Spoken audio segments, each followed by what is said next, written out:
Salut à toi qui veut prendre le contrôle de ta vie, ici c'est Zenrila en direct de mon jardin. Dans cette vidéo, je voulais te parler de quelque chose. J'ai souvent expliqué à quel point c'était important de pouvoir, d'une certaine manière, contrôler tes pensées. Et j'ai eu un petit échange là-dessus avec une cliente et je me suis dit, ok, c'est important de préciser ça si j'ai dû lui préciser à elle. C'est une personne qui a tendance à mouliner beaucoup, à beaucoup penser, à beaucoup retourner, à beaucoup se questionner et tout ça. Et je lui ai dit en fin de séance que c'était important pour elle qu'elle puisse gérer ça. Et la manière dont je lui ai expliqué, je n'ai pas pu... voilà, ça paraissait clair pour moi, mais pas pour elle. Et c'était en fin de séance, donc je n'ai pas pris le temps de bien me rendre compte. Et cette personne a cru que contrôler ses pensées, ça veut dire arrêter d'en avoir. Et au fait, c'est pas ça. C'est pas arrêter d'en avoir. Contrôler ses pensées, ça veut dire que si je ne peux pas arrêter d'en avoir, arrêter de se prendre la tête, ça peut être une manière de contrôler ses pensées. Mais si on ne peut pas le faire de cette manière-là, c'est choisir la direction que je vais leur donner. Si, par exemple, ici, avec toute cette histoire de coronavirus, l'autre jour, je me suis rendu compte que, voilà, je t'ai dit dans une vidéo précédente qu'il y avait un membre de notre famille qui était décédé du coronavirus et notre mental nous a emmenés sur le fait que la manière dont les gens meurent dû à ça. Ça veut dire qu'on va tomber malade, dès qu'on va arriver à un certain stade, on va aller à l'hôpital, et dès qu'on va être à l'hôpital, on va être tout seul, dans le sens qu'on ne va plus être avec sa famille. C'est pas, voilà, si ma femme tombe malade de quoi que ce soit, et si moi je tombe malade de quoi que ce soit, eh bien je serai à côté d'elle. Voilà, c'est impensable qu'elle soit malade à l'hôpital et que moi je ne sois pas près d'elle. Et que moi je sois malade et qu'elle ne soit pas là. Et là, on tombe malade et ces personnes doivent être isolées. Et donc, ces personnes sont toutes seules. Ces personnes sont toutes seules, elles souffrent toutes seules et bien souvent, elles meurent seules. Et à un moment, mon mental m'a emmené à peut-être parce qu'il y a eu des enfants qui l'ont eu et tout ça, et à un moment, mon mental m'a emmené où je me suis rendu compte que j'étais occupé à imaginer que mon fils l'est et soit tout seul dans cette chambre d'hôpital, occupé à la voir. Et alors moi je dis merde, mais qu'est-ce que tu fais quoi? À quoi tu penses? Parce que c'est faux, c'est pas vrai, c'est jamais arrivé. Et en plus, qu'est-ce que ça a m'apporter, ce genre d'image? Que de la merde quoi. Il n'y a rien de positif que je puisse sortir de ces images-là. À part peut-être, oui, me dire, ok, faut vraiment profiter du moment quand il est là, mais j'ai pas besoin de passer par ce genre d'image de merde pour penser ça. Et donc je dis, qu'est-ce que tu fais? Et donc hop, j'ai coupé cette image-là et j'ai été vers des chouettes images. Moi, c'est mon, voilà, j'ai de la chance, mon fils, c'est mon livre à changement d'humeur, de sensation. Donc je pense à lui en train de, voilà, le fait de te raconter, en train de danser, en train de bouger les fesses, en train de faire ces blagues ou ces trucs du style. Et donc, j'ai là, d'une certaine manière, contrôlé mes pensées. Et je ne suis plus retourné à cette pensée-là. Ou parce qu'elle est plus venue, ou même si elle s'approchait, je la coupe tout de suite. Parce que je n'ai rien à faire de ce côté-là. Et c'est moi qui choisis ça. C'est moi qui choisis ça. Et ici, c'est pareil avec le coronavirus, comme je te l'ai dit, c'est opportunité ou problème. C'est ce que toi, tu vas... C'est une manière de contrôler tes pensées. Si tu dis, ah, c'est la merde, c'est la merde, c'est la merde, c'est la merde, regarde comme c'est la merde, et alors comme c'est la merde, tu vas aller chercher d'autres exemples de personnes pour qui c'est la merde. Et il a dû fermer sa boîte, et ils n'ont pas de quoi nourrir, et regarde ci, et regarde ça, et c'est la merde, c'est la merde, c'est la merde, c'est la merde. Ou c'est une opportunité. Dès que tu commences à penser c'est une opportunité, eh bien, ton système d'activation réticulée va chercher une manière de te donner raison. Et tu vas voir des gens, tu sais, ton système d'activation articulée, c'est la même manière que, ça a la même emprise que Google a sur toi, ou que Facebook a sur toi. Ça veut dire que quand tu fais une recherche un jour sur une vidéo YouTube, sur ton champ Google, eh bien après, tu vas avoir plein de trucs connectés à ça.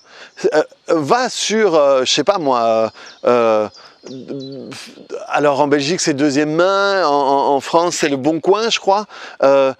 Vas-y, regarde, je sais pas, pour une machine à laver, et tu prends 3, 4, 5 machines à laver, tu vas voir qu'après, sur ta page Facebook, sur le site que tu vas aller, il va y avoir un encart avec des propositions de machines à laver.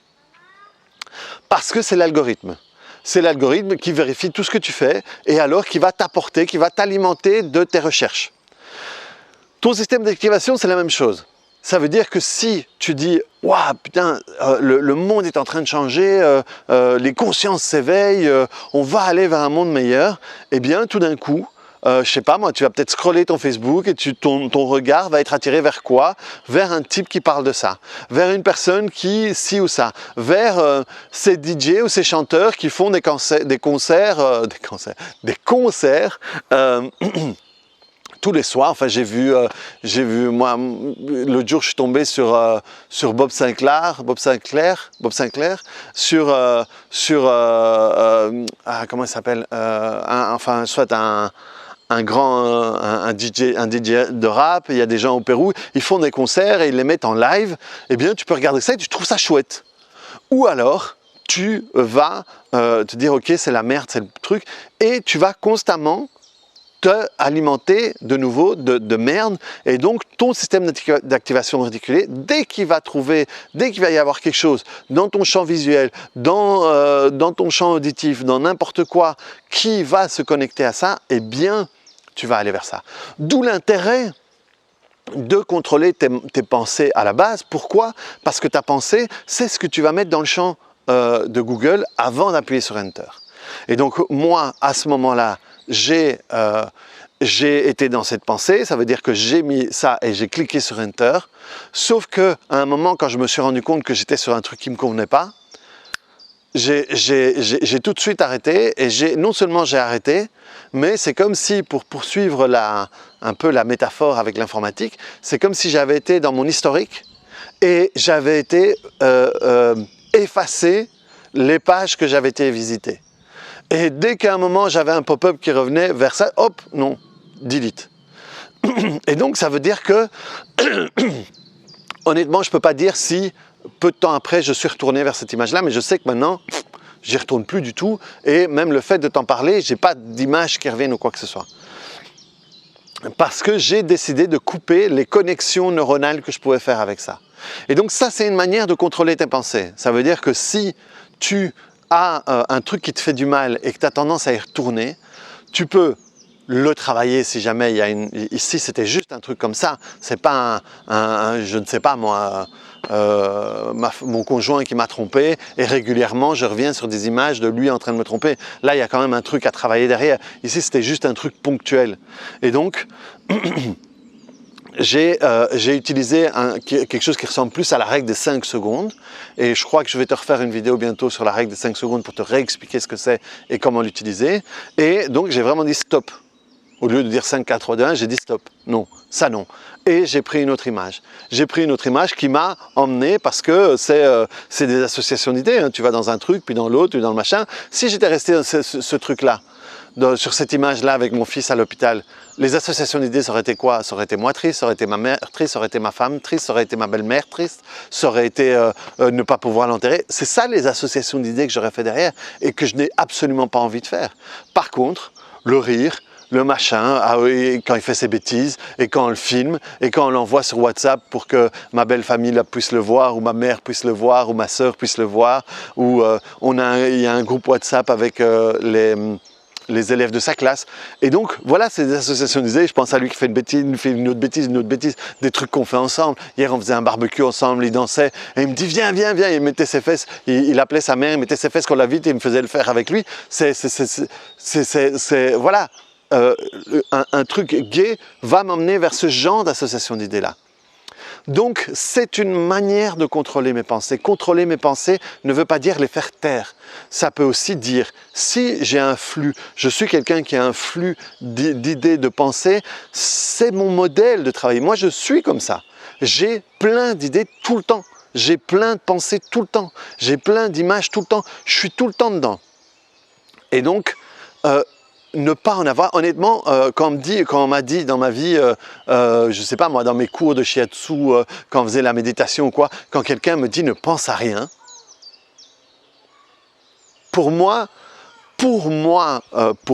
personnellement, c'est pas possible. À le faire pour René, c'est pas possible. Ça ne veut pas dire qu'il n'y a pas d'autres personnes qui peuvent le faire, mais moi, pour le moment, c'est que pour moi, c'est pas possible. Donc, je peux occuper mon cerveau. Et il y a quelqu'un dans la méditation qui disait ça. Ils appelaient ça le singe qui veut toujours se mêler. Eh bien, si tu ne peux pas le faire taire, tiens-le occupé. Et à ce moment-là, tu le tiens occupé avec la respiration, à penser à... Pense à l'air qui rentre par ton nez et à la manière dont... Et le fait de le faire concentrer là-dessus, il ne va pas aller dans les autres idées qui te sortent un peu de ton état méditatif. Donc, tu l'occupes avec quelque chose. Ça veut dire que tu le diriges. Et donc, c'est ça qui est important. Contrôler tes pensées veut dire aussi les diriger vers quelque chose qui sera propice pour toi, vers quelque chose qui pourra t'aider à avancer, à évoluer et donc à être plus heureux. Donc voilà ce que je voulais dire. Je pense que c'est important de te rendre compte que ça peut t'aider aussi toi, quand tu es dans ton flux, quand tu es dans tes machins, les microbes, les machins. Ok, vers quoi je peux me diriger qui va me sortir de ça. Parce que c'est des sables mouvants et plus tu es là, plus tu gigotes, plus tu t'enfonces. Tandis qu'à un moment, ok, si tu sais comment le faire, tu sors. Voilà, je te file plein d'analogies pour que tu essaies de comprendre, mais l'autre fois j'avais vu une émission sur le Mont Saint-Michel et autour du Mont Saint-Michel, il y a des sortes de sables mouvants. Et il y avait une dame qui est habituée d'être là et qui explique que voilà, si tu fais ça, tu vas t'enfoncer. Si tu ne bouges pas, tu t'enfonces et si tu essaies de bouger comme ça, tu t'enfonces et surtout tu ne peux pas sortir. Et à un moment, elle était jusqu'au-dessus des genoux comme ça, hein, jusqu'aux cuisses. Et alors, elle a montré que finalement, et j'y ai pensé parce que j'ai un petit ruisseau et de temps en temps avec mon fils on va dedans et des fois il y a des parties qui s'enfoncent. Et en réalité, si au lieu d'essayer de tirer vers le haut, tu fais des mouvements de gauche à droite, eh bien ça relâche et hop, elle sortait comme ça et après elle faisait la même chose avec l'autre jambe. Et donc c'est ça, si tu gigotes sans savoir comment faire, tu vas t'enfoncer encore dans cette pensée. Ah mais pourquoi je pense à ça? Mais c'est pas bien de penser à ça. Mais qu'est-ce qui va m'arriver si je pense à ça? Ça c'est la meilleure manière de rester dedans. Ok, comment est-ce que je peux faire pour sortir de ça? Vers quelle image je peux aller? Qui va m'amener vers un autre endroit. Hop, quelle image? La bonne image et j'y vais. J'y vais, je plonge ou je m'occupe, je fais autre chose, je casse cette transe dans laquelle je suis. Je fais autre chose qui demande mon attention. Et je sors de là. C'est une manière de contrôler tes pensées aussi. Donc voilà, reprends le contrôle de ta vie, clique sur le bouton j'aime, on se voit bientôt dans une autre vidéo et mets-moi tes commentaires là-dessus. Et je ne sais pas quand je vais mettre cette vidéo, mais je propose des séances de tapping collectif le mercredi, que je ne dise pas de bêtises, 14 avril je crois. Donc je mettrai les informations en dessous de cette vidéo, si c'est encore disponible. Va voir, ou en tout cas va voir la vidéo explicative et parce que même si tu ne peux pas être présent, tu pourras avoir le replay et quand même faire le boulot. Allez, à plus, ciao!